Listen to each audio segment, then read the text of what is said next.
सर्दियों की ठिठुरती सुबह थी। नागपुर की चौड़ी गलियों पर हल्की हल्की धूप उतर रही थी। इसी सर्दी में मधु देवी अपने हाथों में टोकरी पकड़े रसोई में दाखिल हुई। टोकरी में ताजी सरसों और पालक की गड्डियां रखी थी। श्वेता बहू, आज जरा मोटी कढ़ाई निकाल देना। आज सरसों पालक की स्पेशल सब्जी बनेगी। हमारे घर की परंपरा है, हर सर्दियों में यही बनती है।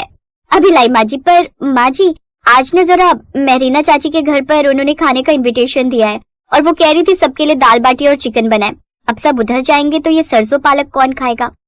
अब कोई खाए ना खाए, लेकिन मैं तो खाऊंगी। और सच कहूँ तो मुझे तो तुम्हारी ये टंगड़ी बंगड़ी पचती नहीं, इसलिए मैं तो नहीं जाऊंगी। लेकिन हम तो वही खाएंगे माँ जी, हमें ये घास फूस नहीं खानी। उस रोज सभी तैयार होकर पड़ोस की मेहरीना के घर डिनर के लिए गए, लेकिन मधु देवी ने तो अपने लिए बढ़िया सी भुज्जी बनाई और उसे खाने बैठ गई। फिर अगली सुबह जब श्वेता अपनी रसोई में चाय बना रही थी, तभी उसकी सास सरसों और पालक की 2 बड़ी गड्डियां लेकर रसोई में आई। अरे बहू, देख तो सही कैसी ताजी सरसों पालक लाई हूँ। आज पूरा घर खुशबू से भर जाएगा। एक काम कर, चाय बनाने के बाद इन्हें धोकर काट देना। पर इतनी सुबह कौन खाने बैठ जाएगा सरसों पालक माँ जी? क्यों? सुबह का स्वाद ही असली होता है। आज फिर सरसों पालक? सर्दी के दिन है, हरी सब्जियां खाने से घर में ताकत बनी रहती है। और अगर तुमसे ये नहीं बनती तो कोई बात नहीं, मैं हूँ, मैं बना लूंगी। माँ जी, यहाँ बात ताकत की हो रही है या आपकी पसंद की? हाँ, तो क्या हुआ, बात तो एक ही है ना। और मैं अच्छी सब्जी बना लेती हूँ। किसी दिन पता चलेगा जब मैं नहीं रहूंगी, तब मेरी बनाई सब्जी के लिए तरसोगी। अच्छा ये बता, मेथी, सरसों के दाने और बाकी मसाले तो है ना घर में? नहीं माँ जी, वो तो कब के खत्म हो गए। हे भगवान, कुछ मसाले नहीं बचते इस घर में। न जाने दोनों बहुएं मिलकर कितने मसाले डालती हो सब्जी में, लेकिन फिर भी तुम्हारी बनाई हुई सब्जियों में वो स्वाद नहीं आता।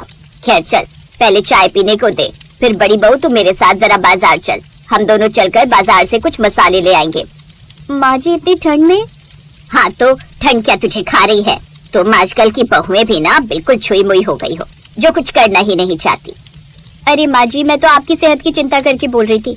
इतनी ठंड में आप बाहर जाएंगी तो हालत तो खराब हो ही जाएगी ना, इसलिए आप टोपी और मफलर पहन लेना।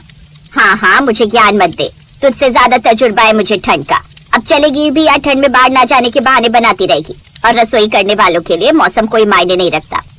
कुछ देर बाद दोनों बाजार पहुँची तो उन्होंने देखा कि सब्जी मंडी में खूब रौनक थी। सरसों की ढेरियां, पालक के बंडल, हर तरफ से आवाजें आ रही थी। ताजा धनिया ले लो, सरसों पालक नई आई है, लाल मिर्ची किलो 50। घर तो घर, ये बाजार में भी सरसों पालक हमारा पीछा नहीं छोड़ रही।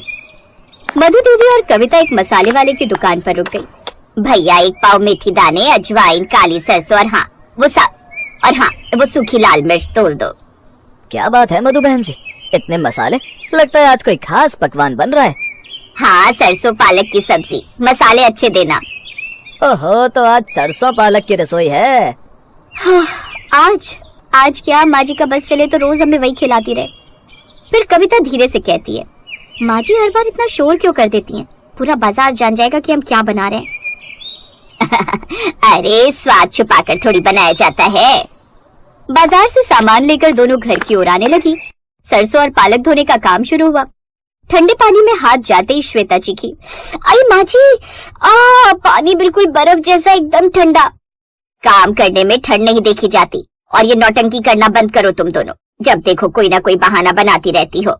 माँ जी, आपका क्या है, आप तो बस जनरल की तरह आदेश देती हैं। तभी श्वेता का फोन बज उठता है। हाँ पारुल, बोल। क्या तू सच कह रही है? अरे वाह, हाँ, मैं और कविता दीदी टाइम से आ जाएंगे। चल बाय।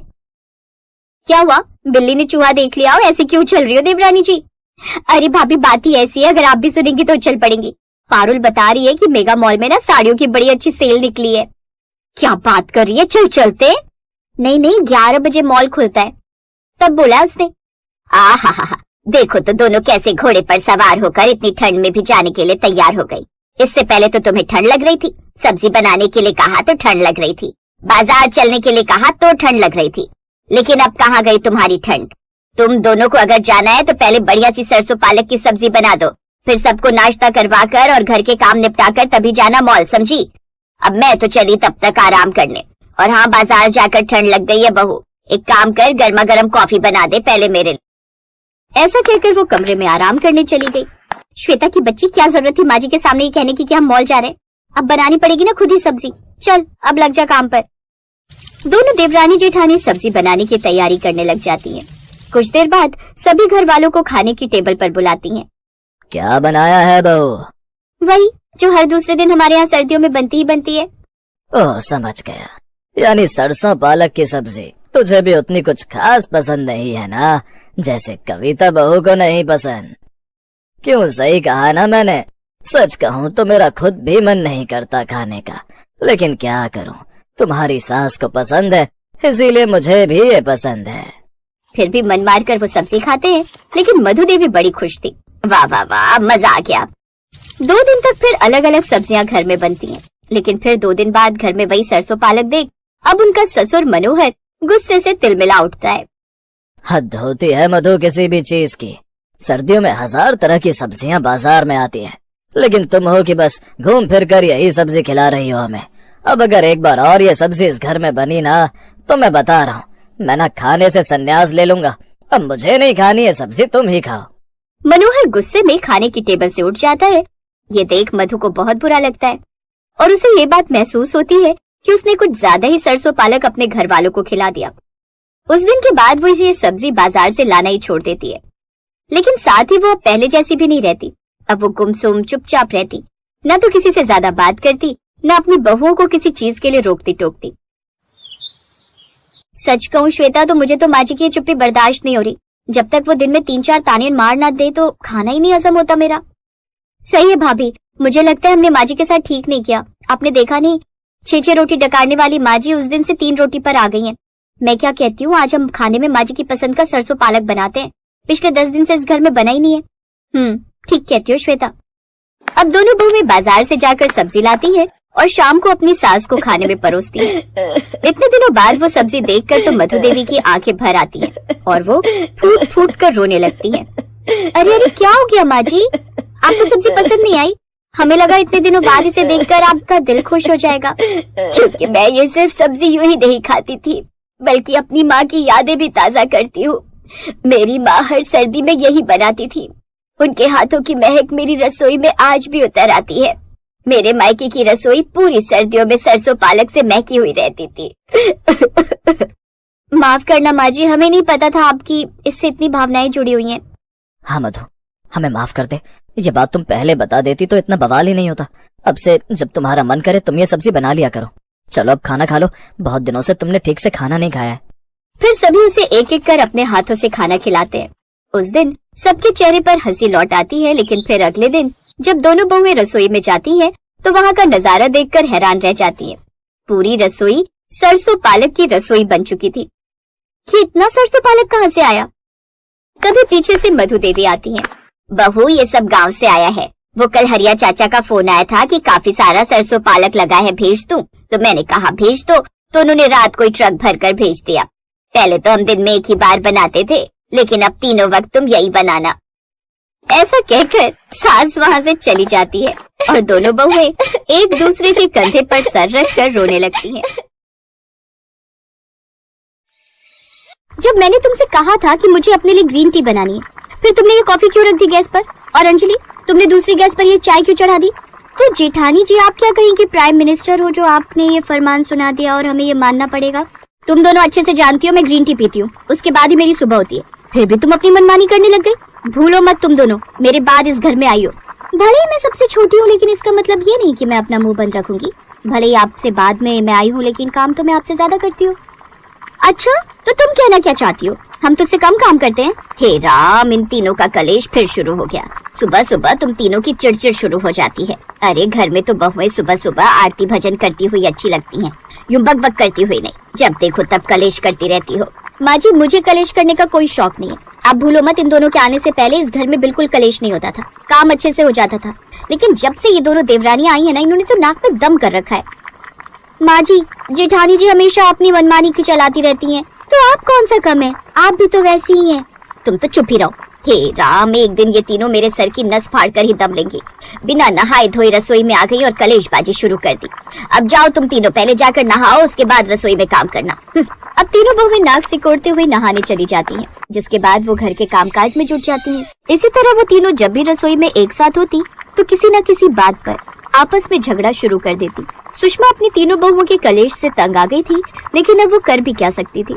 एक रोज सुषमा की कुछ सहेलियां घर आने वाली थी, इसीलिए सुषमा अपनी तीनों बहुओं को बुलाकर कहती है, आज तुम कुछ अच्छा सा खाने में बना देना।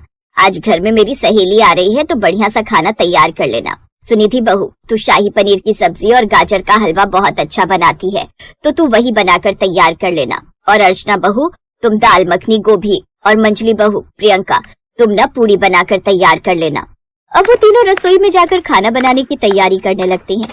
वैसे माँ जी भी ना अच्छा झूठ बोल लेती हैं। पता नहीं कब से उनको तुम्हारे हाथ का खाना अच्छा लगने लगा। हाँ, पहले तो उनको बस मेरे ही हाथ का खाना पसंद आता था। अरे वो तो बस आपका दिल रखने के लिए झूठ बोलती होंगी, लेकिन असल में तो जब से मैं आई हूँ तब से उनको मेरे हाथ का खाना ही पसंद आता है, इसलिए अब वो खुश हैं। अच्छा, मैं कोई पूरी नहीं तलूंगी, उससे मेरे हाथों में गर्म छींटे पड़ने का डर रहता है, और वैसे भी थक गई हो तो मैं चलकर कमरे में आराम करने जा रही हूँ। ये कहकर प्रियंका वहाँ से चली जाती है। तो मैंने कौन सा ठेका ले रखा है इनका, मैं भी नहीं करने वाली कोई काम। सुनिधि भी वहाँ से चली जाती है। अच्छा, तो मैं कौन सा तुम्हारी नौकर हूँ, मैं क्यों अकेले करूँ सारा काम, मैं भी आराम से अपने कमरे में जाकर बैठूंगी। तीनों बहुएं एक एक कर कमरे में चली जाती हैं। कुछ देर बाद सुषमा की सहेली आती है। सुषमा उससे बातें करती है, फिर कुछ देर बाद अपनी तीनों बहुओं को आवाज देकर बुलाती है, जाओ बहुओं, विमला बहन आ गई है, इसके लिए कचौड़ियाँ ले आओ। माँ जी, खाना तो बना ही नहीं, प्रियंका दीदी ने कहा कि मैं थक गई हूँ तो वो आराम करने चली गई, फिर मैं क्या अकेले काम करती, इसलिए मैं भी चली गई। और जब ये दोनों चली गई तो मैं अकेली बच गई, तो मैं क्या करती, इसलिए मैं भी चली गई।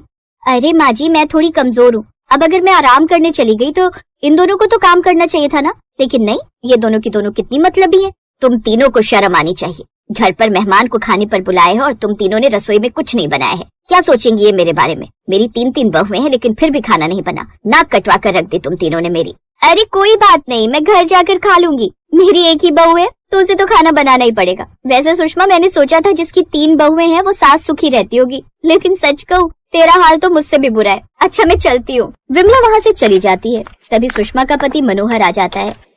बहुत जोरों की भूख लगी है सुषमा, खाने में क्या बना है?